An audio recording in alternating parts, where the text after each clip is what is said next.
I'm so sorry, ma'am. I know you need this medicine, but it looks like it's not covered by your insurance. Yeah, unfortunately, I had to deny that one. Wait, who are you? I'm your insurance company's pharmacy benefit manager. I get paid based on the price of a medicine, and I don't make as much money off this one. No one should stand between you and your medicine. Visit phrma.org/middleman to learn more. Paid for by Pharma. This episode is brought to you by Alibaba.com, the world's leading B2B e-commerce marketplace. They'll help your business stay competitive and discover new, innovative, and affordable products from over 200,000 suppliers and manufacturers worldwide. And with their trade assurance, you can shop with peace of mind. No more worrying about international payments, delayed shipments, and convoluted refund policies. Even customized orders receive protection. The world of business is waiting for you. Visit Alibaba.com. This is Optimal Finance Daily, episode 2348, Investment Options for the Soon-to-Be Retired by Greg Ward with FinancialFinesse.com. And I'm your host and personal finance enthusiast, Diana Merriam. Welcome to another Monday Mastery episode here on Optimal Finance Daily, where each Monday we take a look at an article that features a more complex personal finance topic.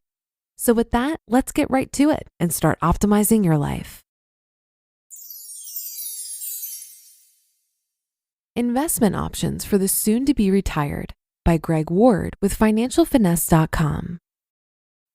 As the early and late baby boomers get closer and closer to retirement, and in some cases are already there, we receive more and more inquiries about retirement planning and in particular, distribution planning. Just recently, I spoke with a gentleman who's within a few years of his retirement date, and he's done a pretty good job of saving for retirement. But what he's most concerned with now is how to make sure he invests properly throughout retirement so that he generates the cash flow he's expecting to get from his nest egg. There are a number of investment options that may achieve the goal, and each one comes with its own pros and cons. Here's a look at several different investment options that may be suitable for a retirement investment portfolio. Number 1, immediate annuity. Annuities have received bad press in the past, usually because of the underlying expenses associated with a variable annuity. But when it comes to retirement income, an immediate annuity may not be such a bad option. An immediate annuity allows you to give money to an insurance company in exchange for a guaranteed income for the rest of your life.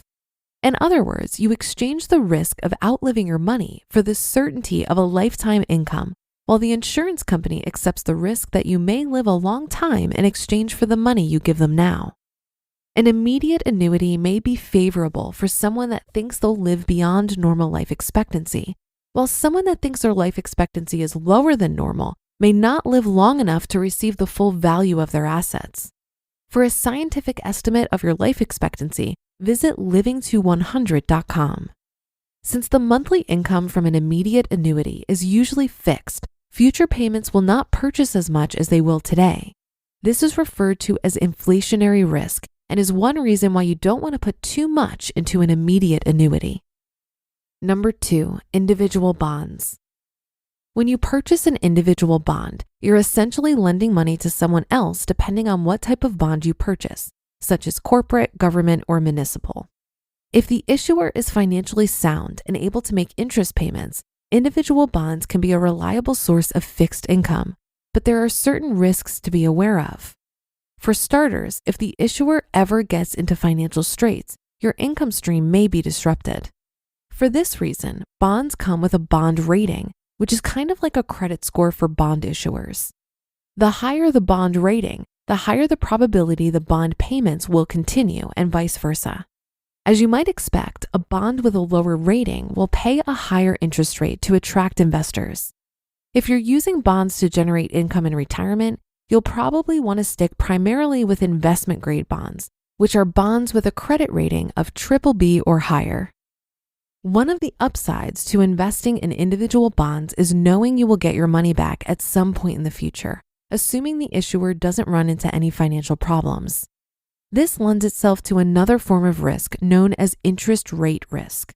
Simply put, interest rates in the future may be higher or lower than what they are today.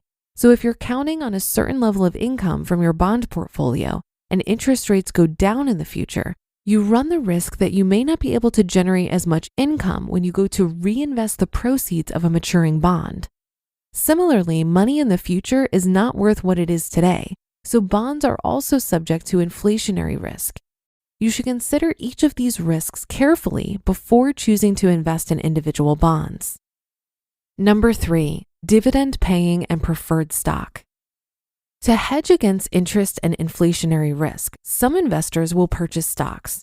Stockholders are considered part owners in the company, so when the company generates revenue, the revenue is sometimes passed along to the stockholders in the form of dividends. Preferred stock is somewhat of a hybrid between stocks and bonds in that the price of the stock is fairly stable and the dividend payout is generally greater.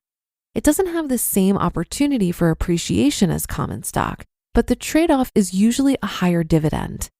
Common stock generally has a lower dividend payout and a more volatile share price, which can be good in an up market but bad in a down market. When putting together an investment portfolio for retirement, it may not be a bad idea to have exposure to these types of equities. Number 4, income mutual funds. Mutual funds offer professional management along with diversification and can be a nice alternative to buying individual securities. Most income funds consist of a combination of dividend-paying stocks and high-quality bonds. The amount of income that is generated by a mutual fund is represented by its yield, which is stated as a percentage.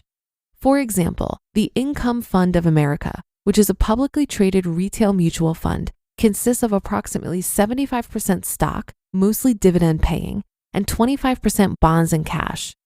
The 12-month distribution rate, which reflects the fund's past dividends paid to shareholders, is just under 3.5%. That means $100,000 invested in this fund over the last 12 months would have generated $3,460 in distributions to shareholders. Some of this would be from interest earned on bonds, some from dividends from stock, and some from capital gains made when the portfolio manager sold a position. Depending on the mutual fund, the asset allocation may be static, which means it won't change over time. This could be a problem for retirees as they generally get more conservative as they get older. The income fund mentioned earlier dropped almost 30% in value in 2008, so while the yield may be attractive, the volatility may not. And number 5, target date funds. If you're looking for a simple investment strategy that gets more conservative as you get older but does not require building a customized portfolio using individual securities or mutual funds, then target date funds may be right up your alley. With a target date fund, the only decision you really need to make is when you plan to start withdrawing funds from the portfolio, usually at the time of retirement. Using the 3 fundamental principles of investing, diversification, rebalancing, and getting more conservative as your risk tolerance decreases, they make life really easy for the hands-off investor. However, there are downsides too. Target date funds don't throw off a lot of income like the other types of investments, so investors will need to sell shares if and when they want to receive money from the portfolio. Also, target date funds may have additional management fees, which could make them more expensive than other options.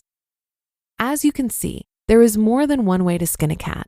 In the end, it boils down to how much guaranteed income you want, how much customization you want, how much risk, if any, you can tolerate, and how involved you want to be in the management of your portfolio. As you answer those questions, your choice of options will become clearer. You just listened to the post titled Investment Options for the Soon-to-Be Retired by Greg Ward with financialfinesse.com. I'm so sorry, ma'am. I know you need this medicine, but it looks like it's not covered by your insurance. Yeah, unfortunately, I had to deny that one. Wait, who are you? I'm your insurance company's pharmacy benefit manager. I get paid based on the price of a medicine, and I don't make as much money off this one. No one should stand between you and your medicine. Visit phrma.org/middleman to learn more. Paid for by Pharma.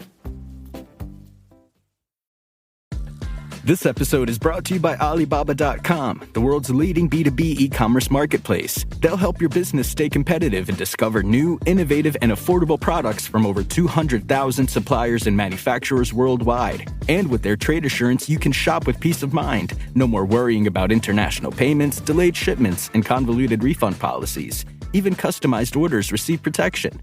The world of business is waiting for you. Visit Alibaba.com.